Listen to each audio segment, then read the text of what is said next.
नमस्कार मित्रांनो, तर आज श्रीदेव अंजनेश्वर देवाचो कार्तिक उत्सवामधलो चौथो दिवस आणि आज कार्तिक उत्सव जरा काहीतरी वेगळं होणारा. म्हणजे ह्यो चौथो दिवस म्हणजे आपली आई भराडणी देवी येणार, ती आपल्या अंजनेश्वर देवाक भेटीसाठी येणारा. आणि पहिला तर आता आपण आई भराडणी देवीच्या मंदिरात जाणार आहोत आणि तिकडनं आई भराडणी देवी वाजत गाजत आपल्या श्रीदेव अंजनेश्वर देवाक भेटीसाठी येणारा. तर आता जाऊया सरळ आई भराडणीच्या मंदिरात. तर काली महाभयंकरी माया भक्तावरी करी, काली महाभयंकरी माया भक्तावरी करी. चंद्र सूर्य ही लोपले माझे ते तेज जळालले, आईचा जोगवा मागू ती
हाँ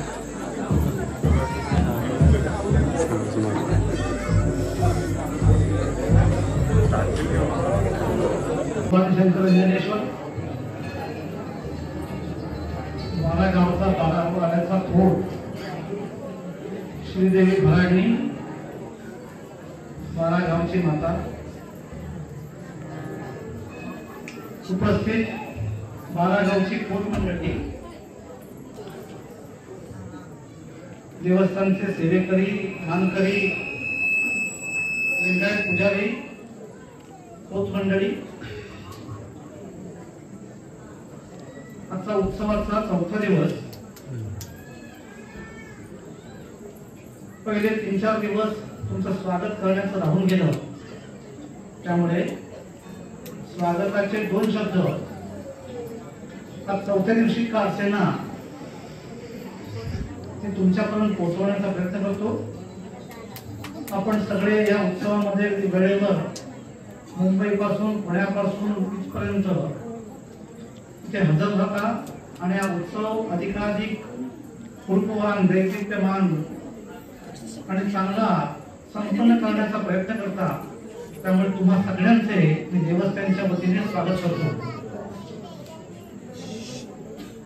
भक्ताशिवाय ह्या उत्सवाला मजा नाही भाविकाशिवाय ह्या उत्सवाला रंगत नाही आणि भक्त जोपर्यंत भरपूर संख्येने येत नाही तोपर्यंत हा उत्सव दैदिप्यमान उज्ज्वल होणार नाही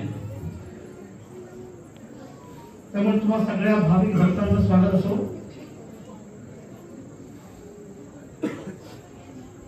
उद्या चौथा दिवस 5वा दिवस आहे त्रिपुरारी पौर्णिमेचा उत्सव त्यामुळे सगळ्यांनी उद्या दुपारी 12 ते 2:30 वाजेपर्यंत सामान्यपणे देवाचा प्रसाद कारण यावर्षी विशेष अतिथी म्हणून पर्जन्य देव या उत्सवामध्ये पहिल्या दिवसापासून आलेले आहेत मी त्यांचंही स्वागत करतो येतो वर्षास पर्जन्य आपण जो यज्ञ या करतो तो पर्जन्य पडावा भरपूर पाऊस पडावा कारण पर्जन्याशिवाय उत्पत्ती नाही पर्जन्याशिवाय स्थिती नाही आणि पर्जन्याशिवाय लय नाही सगळं तो पर्जन्य देवता करते त्यामुळे त्याची उपस्थिती अंजनेश्वरांची यावर्षी इच्छा आहे त्यामुळे त्यांना लक्षात घेऊन ते अतिथी लक्षात घेऊन हा उत्सव आपण रेखाटलेला आहे त्यामुळे त्यांची उपस्थिती महत्वाची आणि त्यांची उपस्थिती लक्षात घेऊन हा उत्सव होतो आहे हे सगळ्यांनी लक्षात घेतलं पाहिजे आणि तसे बदल पर्जन्य देवता ह्या उत्सवामध्ये अगदी पहिल्या दिवसापासून हजर राहिलेली आहे हे लक्षात घेऊन हा उत्सव होतो आहे याचं भान सगळ्या भक्तांनी भाविकांनी लक्षात घेतलं पाहिजे आणि त्याचंही स्वागत मी या निमित्ताने करतो आज चौथ्या दिवशी आपण 10वी शालांत परीक्षेमध्ये साने गुरुजी विद्यामंदिर जानशी या शाळेमध्ये जे पहिले दुसरे तिसरे आले विशेषतः या तिन्ही विद्यार्थिनी आहेत त्याच्यात प्रथम आलेली विद्यार्थिनी अलिया मनसूर खान गव्हाणकर तिला 93% मिळाले आपला मनसूर खान गव्हाणकर जो खाली स्टॉल आहे त्याची मुलगी ती प्रथम आली द्वितीय क्रमांक हर्षदा मकरंद राणे आपल्या पठार ते ब्राह्मीवरचे आणि तृतीय आली तिला 76% पडले आणि तिसरी आली सिया संदीप पुंगेरकर 75.40%. तिन्ही मुलांचं तिन्ही या मुलींचं या देवस्थानच्या वतीने 1000 रुपयाचं पारितोषिक रोख रक्कम आणि त्या तिघींना ड्रेस सेट असं देऊन त्यांचा सत्कार नाही म्हणत मी गुणगौरव त्यांना पुढच्या विद्यार्थी दशेमध्ये भरपूर काम करण्याची संधी मिळो वेगवेगळ्या क्षेत्रामध्ये जाण्याची संधी मिळो आणि ही भेट अंजनेश्वरची 1000 रुपयाची त्यांना आयुष्यभर त्यांचं शिक्षण पूर्ण होईपर्यंत पुरवू आणि ते लक्षात राहू याच्यासाठी आज तो छोटासा समारंभ की जो गेल्या वर्षी माझ्याकडून नकळतपणे चुकला होता, राहिला होता, तर या वर्षी माझ्या मित्राने भगवान सुखाने मला आठवण करून दिली. त्यामुळे त्यांचे आभार सांगूनच मी आताचा कार्यक्रम आपण सुरू करूया. तर त्या तिन्ही मुलींना मी इथे निमंत्रित करतोय. त्यांना कुठे असतील बाहेर तर त्यांनी सभा मंडपात यावं. आलिया मनसूर खान गव्हाणकर, हर्षदा मकरंद राणे आणि सीमा एक माणूस म्हणून मी इथे आहे. त्यामुळे अंजनेश्वर साठी हा उत्सव आहे आणि त्याच्यापेक्षा महत्वाचं म्हणजे अंजनेश्वर साठी जे जे भक्त येतात, भाविक येतात, ते माझ्यासाठी परम वंदनीय आहे. माझ्यासाठी ते अत्युच्च आहे. मी त्याचा पुजारी असं समजतो. त्यामुळे ह्या भक्तांची, भाविकांची सेवा करणं हे माझं आद्य कर्तव्य आहे. कितीही किंमत चुकवावी लागली, कितीही कमीपणा घ्यावा लागला, तरी भाविक भक्तांसाठी मी तो घ्यायला तयार आहे. कारण भाविक हा माझ्यासाठी महत्वाचा आहे. कारण हे मंदिर माझ्यामुळे मोठं नाही झालं. हे मंदिर तुम्हा भाविकांमुळे, भक्तांमुळे, जे देणगीदार 1-1 रुपया, 2-2 रुपये, 10,000 रुपये, लाख रुपये देतात, त्याच्यामुळे हे मंदिर मोठं झालेलं आहे आणि याचा भार मला पूर्णपणे नाही. आणि म्हणून त्या भाविकांची सोय करणे, त्या भाविकांना कुठेही नाराजी न घेणे, त्या भाविकांचा जेवढा यथोचित आदर सत्कार करता येईल तेवढा आपल्या पद्धतीने करणे, ती गोष्ट मी कायम लक्षात ठेवतो. आणि म्हणून कालच्या दिवशी एक भक्ताची आज्ञा आली, 2 पायाचा नाही, तिसरा हाती पाय घेतलेला आणि त्याला अजून 2-3 पाय लावलेला. असा भक्त म्हणाला, डॉक्टर भक्त निवास उपलब्ध करून देण्यासाठी चला. मी कुठेही विचार केला नाही, कागद बघितले नाही, त्या कागदात काय लिहिलंय हे सुद्धा बघितलं नाही. भक्ताची आज्ञा मानली आणि त्या कागदावर सही केली. मला त्या कागदात काय माहिती नाही. एक लक्षात घ्या, तो कागद 2 दिवसासाठीच वैध आहे. तो 3ऱ्या दिवशी वैध आहे असं मी नाही म्हणणार, कारण मी तो आत काय आहे हे बघितलं नाही. पण भक्ताची गैरसोय जी दिसत होती डोळ्यांनी, ती मला सहन झाली नाही. आणि एक भक्त येऊन सांगतो, डॉक्टर चला, त्याची आज्ञा देवाची आज्ञा अशी समजून कुठेही आणि परंतु किंतु न घेता तो भक्ताच्या हातात चाव्या देईपर्यंत कामकाज केलं आणि तिथून निघाला. आणि ते भक्त दिवस पुढे झालं, सगळ्या भक्तांची सोय झाली. त्या भक्ताचे आभार की ज्याने मला घेऊन गेला आणि ते करून घेतलं, मी तो परमेश्वर समजतो.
जय जयकार अंजनेश्वरा जय जयकार अंजनेश्वरा जय जयकार अंजनेश्वरा यात्रा कार्तिकी पौर्णिमेची देव भक्त भेटीची देवा संजीवन ओम नमः शिवाय अशुतोष शंकरा जय जयकार अंजनेश्वरा जय जयकार अंजनेश्वरा जय जयकार अंजनेश्वरा जय जयकार अंजनेश्वरा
सांगता मुक्त झाल्या सर्व देवता प्रसन्न झाले कृपा तुझ्यावर श्री विष्णू भगवान दशरथा घे पाय सदा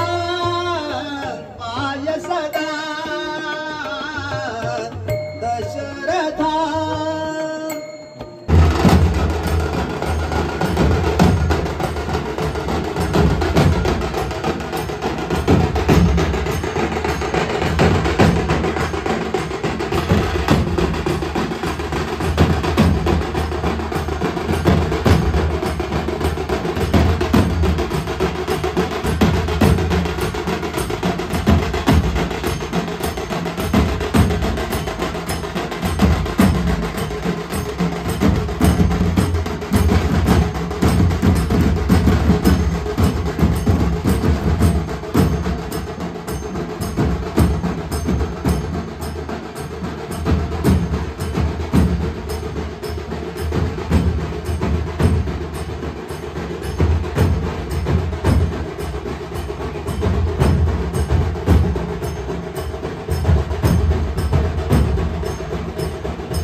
स्वये संचला त्याचे घरा देवतयाचा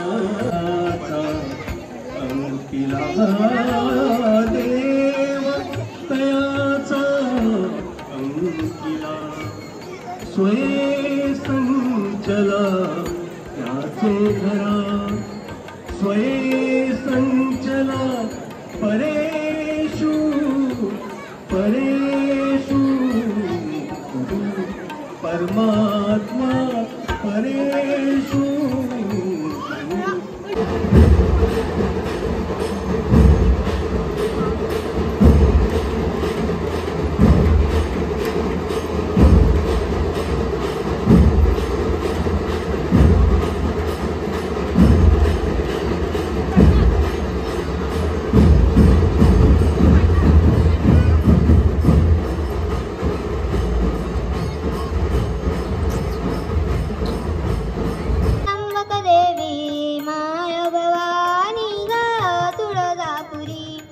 जगदंबक देवी माया भवानी गा तुळजापुरी हर हर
रुपये की बुद्धि कपड़े लगा 4 कोनों को 4 समय कापुर अगरबत्ती शाही वाले बते बशा निगार जाए मेहरबान सलाम।